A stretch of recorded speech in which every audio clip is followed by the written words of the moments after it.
Always think safety first. Do not operate or work on your machine without reading and understanding the operator and installation manuals. Spread pattern tests should be conducted prior to each spreading season, after any spreader maintenance, and periodically throughout the season. Spread pattern tests should also be conducted if there is a noticeable change in product size or shape and whenever applying a new product. Spread patterns can be affected by many factors including weather conditions, spinner speed, material characteristics, and overall condition and alignment of spinner discs, chain shields, and material divider. The spreader must be in good mechanical condition and properly adjusted before testing. First, make sure the fins are installed on the spinner disc correctly.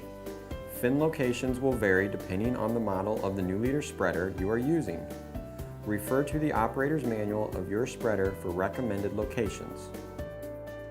Second, put material in the spreader. If an insert is installed, then put the same material in the insert also. However, test each bin separately. Next, set the feed gate to deliver the required rate of material per acre. Set the gate opening based on your desired rate per acre according to the yield output calculator on newlitervip.com. All feed gates should be level and the indicator reflecting the actual feed gate opening if equipped. Proper spinner speed is very important to obtaining accurate spread patterns. The initial spinner speed setting will be determined based on the results of the material SGN, size, grade, and number, and crush strength test. The SGN, crush strength, and spread pattern test kits are now supplied with most new liter crop nutrient applicators. Now check your product density to determine material weight.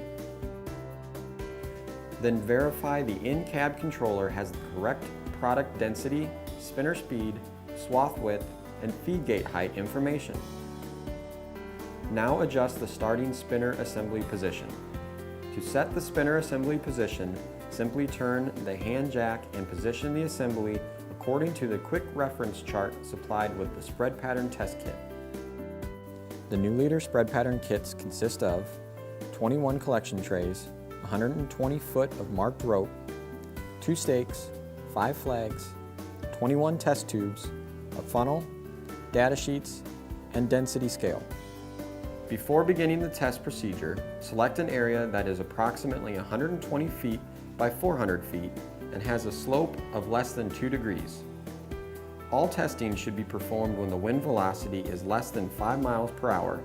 If wind is present, testing must be done with the spreader traveling parallel within plus or minus 15 degrees to the wind direction.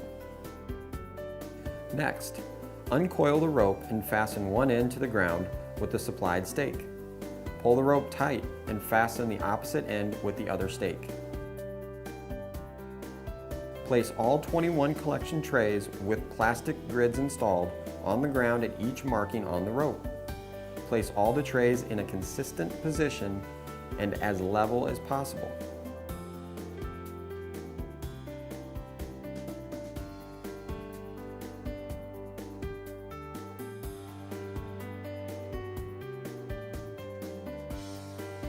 Flags are provided to assist the operator in maintaining a straight path over the center tray.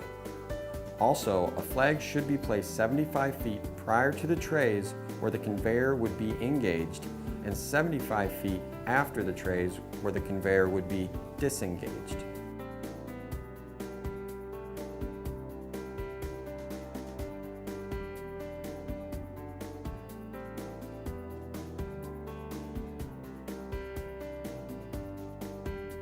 Now position the spreader at the beginning of the course so that the vehicle will straddle the center collection tray.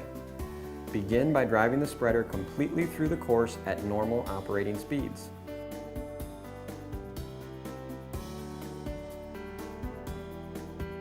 Make only one pass over the collection trays and collect the material. Using the funnel provided with the kit, transfer the contents of each collection tray into its corresponding test tube, beginning at one end of the trays and working towards the opposite end.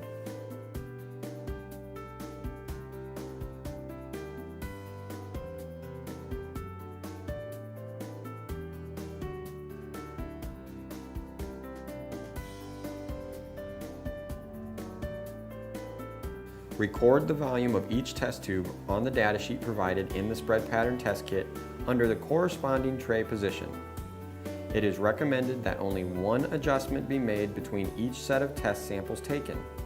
Repeat this process until a desired spread pattern is attained.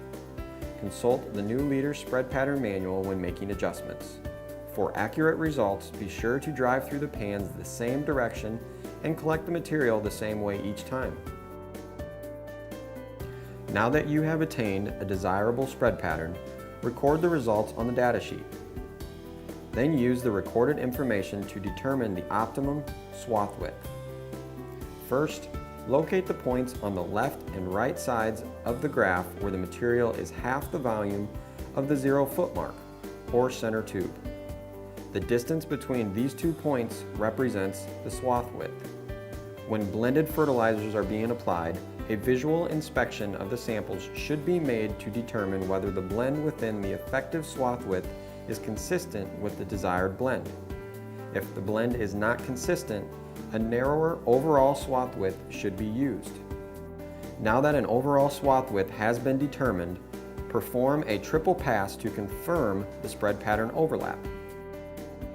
If a triple pass shows the pattern is heavy in the overlap area, then you must either slow the spinner speed down to create a narrower swath width, or increase the distance between the driving centers. If the triple pass shows the pattern is light in the overlap area, then you must either increase the spinner speed to create a wider swath width, or decrease the distance between the driving centers. When an acceptable pattern is confirmed, document all settings and store in an easily accessible place. Also store this information within the controller itself if the controller software allows. Again, it is recommended that a spread pattern test be performed for all products. It is also recommended to pattern test products at the lowest rate and again at the highest rate that you would apply. For more information and safety instructions, reference the operator and parts manual at highwayequipment.com.